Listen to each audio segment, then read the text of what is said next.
Anda masih menyaksikan Squawk Box bersama saya Sinda Zahara dan saat ini juga kami masih bersama dengan Direktur Utama PT PLN Nusantara Power Bapak Ruli Firmansyah. Pak Ruli, kita lanjutkan kembali dialognya. Kalau tadi sebelum jeda saya menanyakan sebetulnya ini sudah seperti apa pengembangannya dan sudah daerah-daerah mana saja begitu ya yang akan terus didorong untuk bisa mendorong artinya pertumbuhan dari Green Hydrogen Plant ini. Nah, kalau tadi kita lihat Pulau Jawa saat ini masih cukup baik secara infrastruktur, boleh dibilang masih banyak di Pulau Jawa begitu ya Pak. Untuk rencananya artinya pengembangannya nanti ke Pulau Sumatera, ke Pulau Kalimantan dan juga ke Sulawesi atau Indonesia Timur lainnya Pak. Ini kalau di roadmap akan dimulai kapan Pak Ruli? Dengan metode replikasi yang saya bilang tadi, kita punya potensi untuk mengembangkan di beberapa pembangkit kami. Salah satunya ada di Sumatera Utara, di Medan Belawan, ada di Sulawesi, di Punagaya, ada di Sumatera Selatan. Ya, jadi hampir seluruh pembangkit-pembangkit besar bisa kita kembangkan menjadi produksi green hydrogen ini. Baik, artinya dengan replikasi ya Pak Ruli? Replikasi. Baik, lalu Pak ini kalau kita lihat Pak membahas mengenai bursa karbon, ini kan kalau di Indonesia sekarang sudah diresmikan ya Pak, sudah ada bursa karbon, ini juga berkaitan dengan semangat untuk bisa berinvestasi dan juga pendanaan ya Pak di ekonomi hijau Pak. Nah kalau dari PLTGU Muara Karang sendiri sudah masuk sebagai trader dan juga terbesar hampir 1 juta ton CO2 nih Pak yang diperdagangkan. Nah, untuk saat ini Pak update-nya sudah seperti apa nih Pak perkembangannya? Oke. Seperti kita ketahui, pertanggal 26 September kemarin sudah resmi beroperasinya bursa karbon di Indonesia.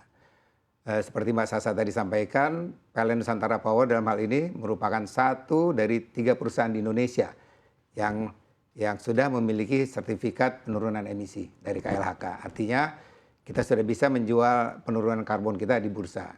Saat ini PLN Nusantara Power sedang tahap finalisasi untuk bisa melantai di bursa karbon. Kita sudah melakukan sosialisasi dan sounding ke beberapa calon-calon pembeli karbon tersebut. Dan insya Allah akan kami launching mulai melantai di bursa di akhir bulan ini atau bertepatan dengan Hari Listrik Nasional. PLN Nusantara Power merupakan trader terbesar saat ini. Kita produksi 1 juta ton per tahun. Artinya di tahun depan kita masih punya lagi 1 juta ton lagi dari Muara Karang ini. Baik, tapi kalau dari PLN Nusantara Power sendiri melihat bagaimana nih Pak artinya kehadiran bursa karbon Pak untuk bisa mendukung energi hijau di Indonesia? Bursa karbon ini sangat bagus. Ini membuat perusahaan-perusahaan lain, artinya di Indonesia sudah mulai diterapkan transaksi karbon ini dengan sangat baik. Beberapa perusahaan yang memproduksi karbon, dia harus membeli karbon dari kita. Itu artinya akan meningkatkan biaya produksi dia. Untuk itu dia harus dengan sekuat tenaga menurunkan emisi karbonnya yang dihasilkan dari perusahaannya agar bisa sesuai dengan baku mutu yang ditetapkan oleh KLHK. Secara nasional akan terkontrol lah karbon yang ada di lingkungan di Indonesia ini. Baik, Pak Ruli, lalu selain PLTGU Muara Karang nih Pak, pembangkit EBP mana lagi milik Nusantara Power yang akan masuk ke bursa karbon Pak, yang akan segera ikut melantai Pak Ruli? Oke, saat ini kita sedang proses sertifikasi, sedang proses validasi untuk beberapa pembangkit kami yang potensial untuk ikut aktif di perdagangan karbon. Yaitu kami sedang ada proyek add-on Muara Tawar Blok 2, Blok 3, Blok 4. Yang insya Allah akan selesai di pertengahan tahun depan. Kalau itu sudah selesai, penurunan karbon yang dihasilkan oleh proyek itu akan bisa kami perjualbelikan di bursa karbon. Baik, mungkin boleh disebutkan Pak, dari mana saja? Dari PLTGU Muara Tawar, Blok 1, 2, 3, dan 4. Kemudian dari dari PLTMG Harun Piker. Itu ada 13 kali 18,6 megawatt atau setara dengan 300.000 ton karbon per tahun. Juga nantinya kita juga ada PLTA Renun 2 kali 41 mega dan PLTA Sipan Siha Poras sebesar 2 kali 25 mega. Jadi cukup banyak potensi ke depannya. Cukup banyak ya yang akan diharapkan segera melantai ya Pak di bursa karbon. Turut meramaikan ya Pak bursa karbon di tanah air. Lalu Pak, selain melalui pengembangan green hydrogen dan juga yang masuk ke bursa karbon, bagaimana sebetulnya komitmen dari Nusantara Power Pak dalam mendorong transisi energi Pak untuk saat ini di tanah air? Oke. Salah satu hal kecil tapi merupakan hal yang luar biasa yaitu dari produksi green hydrogen ini eh, eh, dengan menggunakan aset yang ada. Sedangkan kedepannya kami memiliki beberapa proyek yang merupakan proyek-proyek energi baru terbarukan. Kami tidak membangun lagi PLTU batubara. Beberapa proyek kami kedepannya yang memanfaatkan green energy yaitu PLTS Cirata 142 megawatt peak atau 192 megawatt peak atau 142 megawatt AC. Kita juga ada proyek di IKN 50 megawatt PLTS. Kita juga ada proyek PLTA Batang Toru 500 megawatt. Kita juga ada proyek Karangkates 100 megawatt. Seluruhnya adalah proyek-proyek berbasiskan energi baru terbarukan. Itu sebagai tanda komitmen kami terhadap transisi energi menuju net zero emission. Baik Pak, sebagai target dan juga tujuan untuk mencapai net zero emission ya Pak di tahun 2060. Kita lihat kan sebetulnya ada upaya juga untuk mempensiunkan dini Pak nih PLTU ya Pak. Bagaimana tanggapan Anda Pak terkait dengan PLTU yang ada di tanah air? Artinya kan kalau dilihat Pak secara umum kita butuh waktu Pak dengan biaya yang tidak sedikit begitu untuk bisa shifting ya Pak. Nah kalau dari pandangan Pak Ruli sendiri seperti apa Pak? Ada beberapa aspek harus dipertimbangkan. Kalau melihat transisi energi menuju net zero emission, beberapa pembangkit menurut perhitungan beberapa ahli memang perlu dipensiunkan dini. Cuman kita harus melihat juga seberapa kesiapan infrastruktur kita untuk mengganti pembangkit-pembangkit tersebut sebagai base loader. Seperti kita ketahui untuk pembangkit-pembangkit base loader yang ada saat ini hanya air, gas, geothermal. Itu pembangkit-pembangkit yang nggak mudah untuk dibangun, butuh waktu dan ada keterbatasan sumber energinya. Nah kami dari Nusantara Power mencoba untuk melakukan penurunan emisi tidak hanya dengan mempensiunkan tapi dengan melakukan co-firing. Jadi beberapa pembangkit kami yang tadi berbahan bakar batu bara akan coba kita co-firingkan dengan biomasa.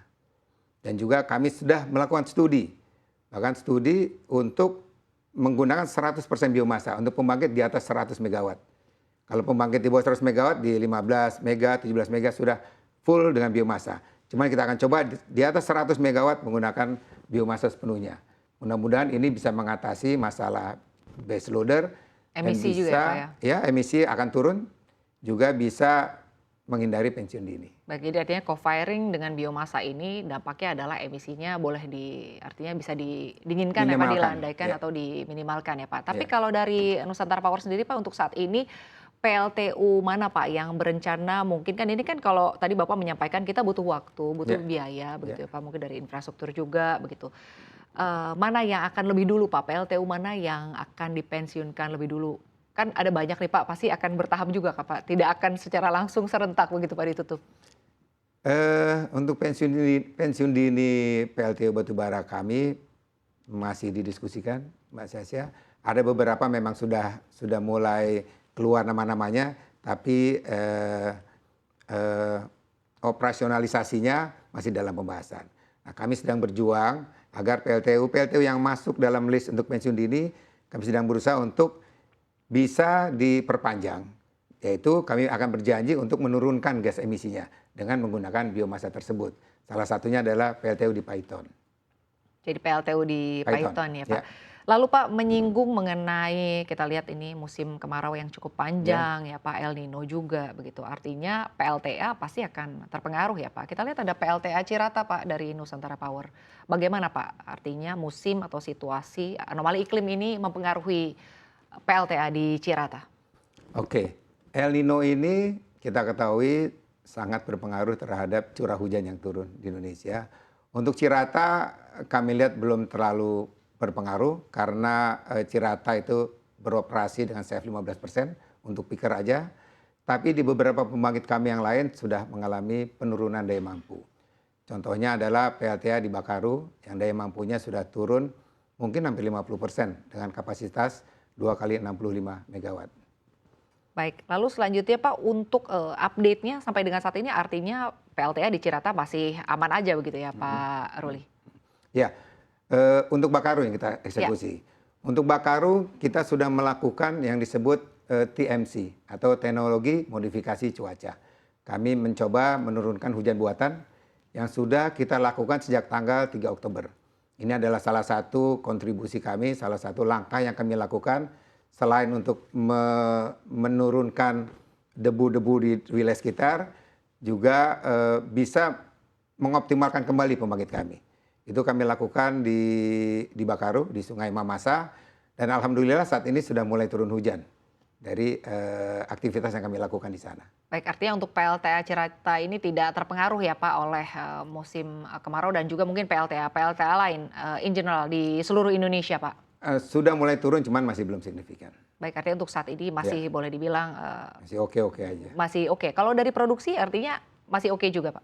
Ya, terutama yang Bakaru, Poso, itu sudah mulai turun produksinya.